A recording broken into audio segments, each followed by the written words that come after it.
Pahayag ng Iglesia ni Cristo tungkol sa mga investigasyon ng malawakang katiwalian sa mga flood control projects. Ang Iglesia ni Cristo ay payapang nagmamasid sa kasalukuyang nagaganap sa Pilipinas, kalakip ang pananalangin sa Diyos na sana ang makapamayani sa ating bansa ay ang kapayapaan at katarungan. Ang mga pagtatalo-talo at pag-aalitan na ibinunga ng malaking eskandalo ng katiwalian sa libu-libong flood control projects ng kasalukuyang administrasyon at ang mga pag-aawayang pamulitika ang dahilan ng mga kaguluhan ngayon sa ating bansa.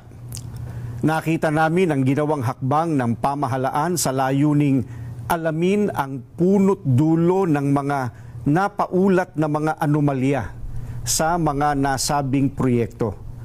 Bukod sa sinimulang mga pagdinig tungkol dito ng Kamara at Senado, ay itinatag din ang Independent Commission for Infrastructure, ICI. Tulad ng maraming Pilipino, naghihintay din kami hindi lamang sa magiging resulta nito na dapat ay totohanan at mapagtitiwalaan, kundi kung paano ito maisasagawa ng walang pag-aalinlangan. Gaya ng nararapat, kailangang mapanagot ang pinakaugat ng mga pagnanakaw ng daan-daang bilyong piso sa kaban ng bayan sa panahon pa naman ng paghihirap ng mga mamamayan. Ito ay para mailapat ang katarungan at harinaway upang hindi na tularan pa ng iba.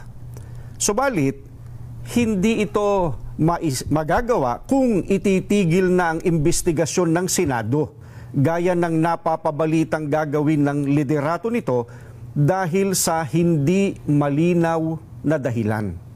Gayon din, hindi rin makatutulong ang investigasyon ng ICI sa palihim nitong pag-iimbestiga. Ano pat anuman ang maging resulta nito ay posibleng hindi maging katanggap-tanggap sa mga mamamayan at makadagdag lamang sa nagaganap na kaguluhan at kawalang katiyakan. Kailangang bukas at dapat masaksihan ng sambayanan ang mga pagdinig sa isinasagawang investigasyon. Naniniwala kami na para magkaroon ng kapayapaan, kailangang patuloy na imbestigahan ang malawakang katiwaliang iyon at isagawa ng may transparency at walang kinikilingan o pinagtatakpan.